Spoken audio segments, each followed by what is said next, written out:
आप सभी को नरक चतुर्दशी की हार्दिक शुभकामनाएं। दीपावली पर्व के ठीक एक दिन पहले मनाई जाने वाली नरक चतुर्दशी को छोटी दिवाली, रूप चौदस और काली चौदस भी कहा जाता है। ऐसी मान्यता है कि कार्तिक कृष्ण चतुर्दशी की विधि विधान से पूजा करने वाले व्यक्ति को सभी पापों से मुक्ति मिल जाती है। इस दिन शाम को दीपदान करने की प्रथा है, जिसे यमराज जी के लिए किया जाता है। हालांकि धनतेरस की रात को भी यम दीपक जलाया जाता है। ये दिन मृत्यु, मोक्ष और नकारात्मक शक्तियों से मुक्ति से भी जुड़ा है। ये दिन है नरक के कष्टों से मुक्ति पाने का।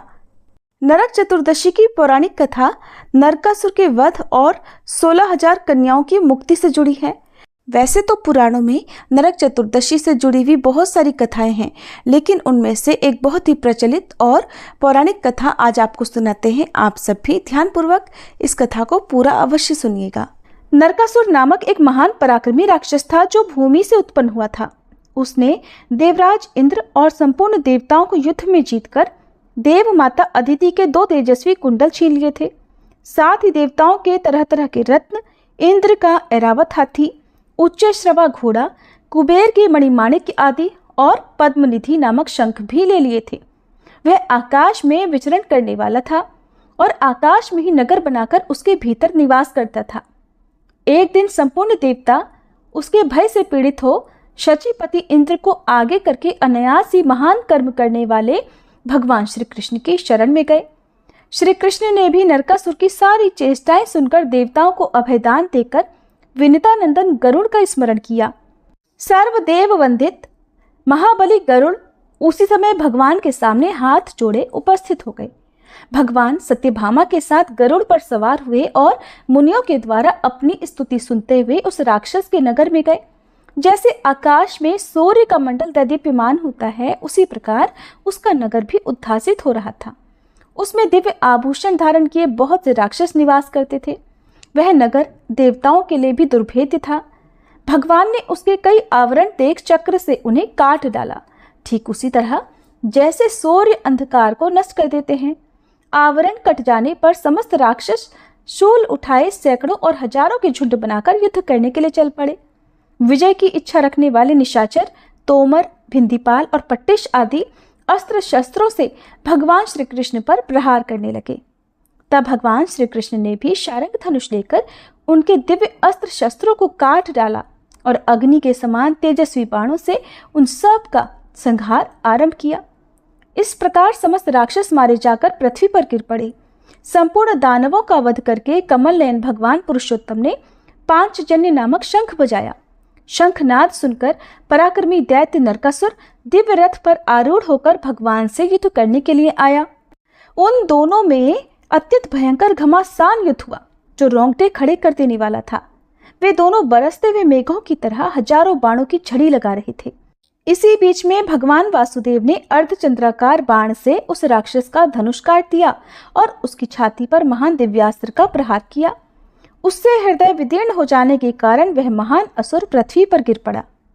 तब भूमि की प्रार्थना से भगवान श्री कृष्ण उस राक्षस के समीप गए और बोले, तुम कोई वर मांगो। यह सुनकर राक्षस ने गरुड़ पर बैठे हुए भगवान श्री कृष्ण से कहा, संपूर्ण भूतों के स्वामी श्री कृष्ण, मुझे वरदान की कोई आवश्यकता नहीं, फिर भी दूसरे लोगों के हित के लिए आपसे एक उत्तम वर मांगता हूँ। मधुसूदन, जो मनुष्य मेरी मृत्यु के दिन मांगलिक स्नान करे, उन्हें कभी नरक की प्राप्ति न हो। एवं अस्तु कहकर भगवान ने उसे वह वर दे दिया।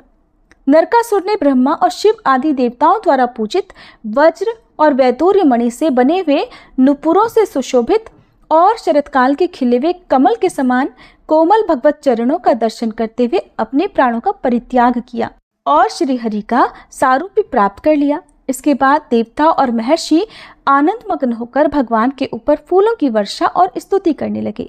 इसके बाद कमल नयन भगवान श्री कृष्ण ने नरकासुर के नगर में प्रवेश किया और उसने बलपूर्वक जो देवताओं का धन लूट लिया था वो सब उन्हें वापस कर दिया। देव माता अदिति के दोनों कुंडल, उच्च श्रवा घोड़ा, ऐरावत हाथी और दीप्तिमान मणिमय पर्वत, ये सारी वस्तुएं भगवान ने इंद्र को दे दी। बलवान नरकासुर ने समस्त राजाओं को जीतकर सभी राष्ट्रों से जो 16,000 कन्याओं का अपहरण किया था, वे सब की सब उसके अंतःपुर में कैद थीं। सैकड़ों कामदेव की शोभा को तिरस्कृत करने वाले महापराक्रमी श्री कृष्ण को देखकर उन सब ने उन्हें अपना पति बना लिया। तब अनंत रूप धारण करने वाले भगवान गोविंद ने एक ही लग्न में उन सब का पाणी ग्रहण किया। नरकासुर के सभी पुत्र पृथ्वी देवी को आगे करके भगवान गोविंद की शरण में गए। तब दयानिधि भगवान ने उन सब की रक्षा की और पृथ्वी के वचनों का आदर करते हुए उन्हें नरकासुर के राज्य पर स्थापित कर दिया। भगवान के प्रति भक्ति की कहानियां तो आप सभी ने बहुत सुनी होंगी और आप सभी ये भी जानते होंगे कि दो तरह के लोग होते हैं। एक वो जो भगवान में अटूट श्रद्धा, अटूट विश्वास रखते हैं और भगवान को मानते हैं। दूसरे वे लोग जो भगवान में न तो आस्था रखते हैं और ना ही ये स्वीकार करने को तैयार होते हैं कि भगवान हैं। यानी कि दो तरह के लोग होते हैं, आस्तिक जो भगवान को मानते हैं और नास्तिक जो भगवान को बिल्कुल भी नहीं मानते।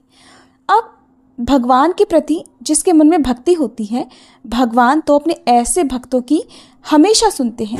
हाँ, ये बात जरूर है कि कभी कभी भगवान कुछ देर से सुनते हैं, लेकिन सुनते जरूर हैं।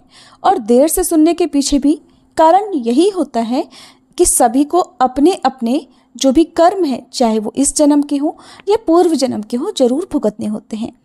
अगर पूर्व जन्म में हमने बहुत पाप किए हों और इस जन्म में हम केवल भगवान में ही रमे हुए हों, भगवान की ही भक्ति कर रहे हों, इस जन्म में हमने कोई पाप ही नहीं किए हों, तब भी हमें इस जन्म में अपने पूर्व जन्म के पापों का फल भोगना पड़ेगा। और भगवान भी जब तक हमारे पाप पुण्यों का हिसाब किताब बराबर नहीं हो जाता, तब तक अपनी कृपा करते ही नहीं हैं। ऐसे ही एक कहानी है एक बूढ़े बाबा की।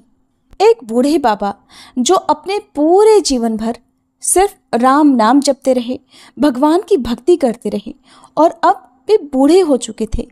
सिर्फ बूढ़े नहीं हुए थे, बल्कि इतने कमज़ोर हो चुके थे कि अब वो बिना किसी की सहायता के अपनी जगह से हिल डुल भी नहीं सकते थे, उठ भी नहीं सकते थे। ऐसी स्थिति में भी उन्होंने अपने मुंह से राम नाम को अपने से अलग नहीं होने दिया। कष्ट चाहे कितना भी था, बुढ़ापा उन्हें चाहे कितना भी सता रहा था, लेकिन उनके मन में राम नाम और हृदय में भक्ति बराबर जगी हुई थी। सारा दिन बिस्तर पर पड़े पड़े वह बूढ़े बाबा बस राम नाम जपते रहते और राम नाम लेने के कारण उन्हें अपनी तकलीफों को बर्दाश्त करने की शक्ति भी मिल रही थी। वह बूढ़े बाबा इतने कमज़ोर हो गए थे, इतने निःशक्त हो गए थे कि अपने नित्य कर्म भी वे अकेले उठकर नहीं कर सकते थे।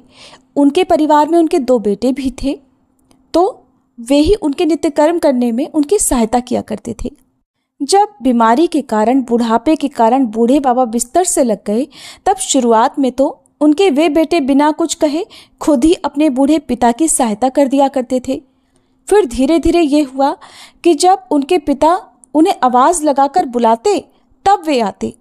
फिर धीरे धीरे ये होने लगा कि कई आवाज़ें लगाने के बाद वे उनकी सहायता करने के लिए आते। इस प्रकार जैसे तैसे समय बीतता गया और अब तो वे 4-5 बार आवाज़ लगाने के बाद भी बड़ी मुश्किल से आते और यहाँ तक कि कभी कभी रात के समय बूढ़े बाबा को उनकी सहायता की आवश्यकता होती तो वे बुलाने पर भी नहीं आते। अब हालात ऐसे हो चले थे कि अक्सर बूढ़े बाबा अपना बिस्तर ही गंदा कर दिया करते थे। ये बुढ़ापा कुछ ऐसा ही होता है। कभी कभी इस बुढ़ापे के कारण ऐसे ऐसे दिन देखने पड़ते हैं जो शायद कभी किसी ने सोचा भी नहीं होगा। बूढ़े बाबा असहाय हो चुके थे, सिर्फ अपने बेटों के और अपने भगवान के भरोसे बिस्तर पर पड़े हुए थे। आवाज़ लगाते लगाते बूढ़े बाबा का गला सूख जाया करता और जब तक उनके बेटों से उन्हें सहायता नहीं मिलती तब तक वे ऐसे ही गंदे बिस्तर में पड़े रहते। बुढ़ापा और कमज़ोरी बढ़ती जा रही थी। बूढ़े बाबा की नज़रें भी अब कमज़ोर हो चुकी थी। इतनी बदहाली में भी बूढ़े बाबा ने अगर किसी का साथ नहीं छोड़ा था तो वो था राम नाम का जाप। मन में हर समय, होठों पर हर समय सिर्फ राम नाम बसा रहता था। एक दिन की बात है, बूढ़े बाबा को शौच करना था। अक्सर बिस्तर गंदा हुआ देखकर उनके बेटे भी उन्हें डांटने फटकारने लगते। एक दिन की बात है, बूढ़े बाबा को शौच जाना था। उन्होंने किसी प्रकार हिम्मत बटोर कर किसी तरह अपने बेटों को आवाज़ लगाई। आवाज़ लगाते ही अगले ही पल किसी ने उनका हाथ बड़ी कोमलता से पकड़ लिया और उन्हें बड़े आराम से नित्य कर्म करवाकर उनके बिस्तर पर लिटा भी दिया। बूढ़े बाबा की नजरें बहुत कमजोर हो चुकी थीं। उन्हें यह भी नहीं दिखाई देता था कि सामने जो उनकी मदद कर रहा है वो उनका कौन सा बेटा है। कानों ने भी अब साथ छोड़ दिया था। उन्हें सुनाई भी बहुत कम पड़ता था। बूढ़े बाबा को बड़ा आराम मिला। अब तो हर दिन का ये काम हो गया कि जब भी बूढ़े बाबा आवाज लगाते, अगले ही पल उनकी सहायता करने के लिए कोई आ जाता और उनके सारे काम कराकर वहां से चुपचाप चला भी जाता। बूढ़े बाबा की नजरें और कान दोनों ही बूढ़ी हो चुकी थी, कमजोर हो चुकी थी। ना उन्हें ठीक से दिखाई देता था, न सुनाई देता था। लेकिन बूढ़े बाबा इतना सब कुछ होने के बाद भी इतना तो समझ रहे थे कि एक बार आवाज लगाने पर ही आने वाला उनका कोई बेटा तो नहीं हो सकता, और ना ही ये स्पर्श उनके बेटों का था। आखिरकार ये था कौन? फिर एक दिन जब बूढ़े बाबा ने अपने नित्य कर्म करने के लिए अपने बेटों से सहायता मांगी, तो अगले पल फिर से वही मुलायम हाथों वाला स्पर्श उन्हें महसूस हुआ। सारा काम खत्म करने के बाद बूढ़े बाबा ने आखिरकार उस व्यक्ति का हाथ पकड़ लिया और उससे पूछा, बताओ तुम हो कौन? आज मुझे सच सच बताओ, तुम कौन हो? क्यों मेरी सहायता करते हो? तुम मेरे बेटे तो नहीं हो सकते। बूढ़े बाबा के सवाल के साथ ही अचानक उनके कमरे में एक बहुत तेज रोशनी हुई और प्रभु ने अपने दिव्य अवतार में वहां बूढ़े बाबा को दर्शन दिए। कहाँ तो कमजोर आंखों से बूढ़े बाबा को किसी भी चीज को देख पाना बड़ा मुश्किल था, और वहीं वह बूढ़े बाबा भगवान के दिव्य रूप को स्पष्ट रूप से पूरी तरह से प्रत्यक्ष देखने में समर्थ हो गए। जिन भगवान का नाम वह पूरे जीवन भर लेते रहे, वही आज उनके सामने खड़े हुए थे। ये देखकर बूढ़े बाबा उनके चरणों में गिर पड़े। भगवान के स्पर्श से उनके शरीर में शक्ति आ गई थी, ताकत आ गई थी। चरणों में गिरकर उनके चरण पकड़कर वह बूढ़े बाबा बोले, भगवान, मैं तो धन्य हो गया जो आपने मुझे साक्षात दर्शन दे दिए। लेकिन प्रभु, मैं बहुत शर्मिंदा हूँ, क्योंकि मैंने आपसे हर दिन अपने नित्य कर्म करवाए, यहाँ तक कि कई बार आपने मेरा गंदा बिस्तर तक साफ किया। प्रभु, मुझे क्षमा कर दीजिए। भगवान बूढ़े बाबा का हाथ थामकर बोले, मेरे लिए सारे काम एक जैसे हैं। अगर वो काम मुझे अपने भक्तों के लिए करने पड़े तो मुझे ये काम करने में बड़ी खुशी मिलती है। बूढ़े बाबा ने हाथ जोड़कर भगवान से कहा, प्रभु, आप ये सब करने के बजाय मुझे मुक्त ही क्यों नहीं कर देते? ना आपको रोज रोज मुझे नित्य कर्म करवाने के लिए आना पड़ेगा, और ना ही मैं इस तरह लाचार बेबस सा बिस्तर पर पड़ा रहूंगा। प्रभु, क्या आपके दर्शन मात्र से मेरी मुक्ति संभव नहीं है? तब भगवान बोले कि ये सब प्रारब्ध के कारण है। तुम्हारा प्रारब्ध बहुत कठिन है। तुमने पूर्व जन्म में ऐसे ऐसे कर्म किए हैं जिसके कारण इस जन्म में इतनी जल्दी उनसे मुक्त हो पाना संभव नहीं है। अगर तुम्हारे पूर्व जन्म में पुण्य अधिक होते तो मेरे दर्शन मात्र से आज तुम मुक्त हो जाते। मैं चाहूं तो तुम्हें अभी अभी मुक्त कर सकता हूं, लेकिन फिर होगा ये कि अगले जन्म में तुम्हें फिर से प्रारब्ध भोगने के लिए आना पड़ेगा। इसलिए मैं तुम्हें खुद तुम्हारे पूर्व जन्म के सभी पापों से मुक्त करवाने के लिए इस समय सहायता कर रहा हूं। ऐसा कहकर भगवान वहीं अंतर्ध्यान हो गए। फिर कुछ महीने इसी प्रकार तकलीफें झेलने के बाद आखिरकार उन बूढ़े बाबा को मुक्ति मिल गई।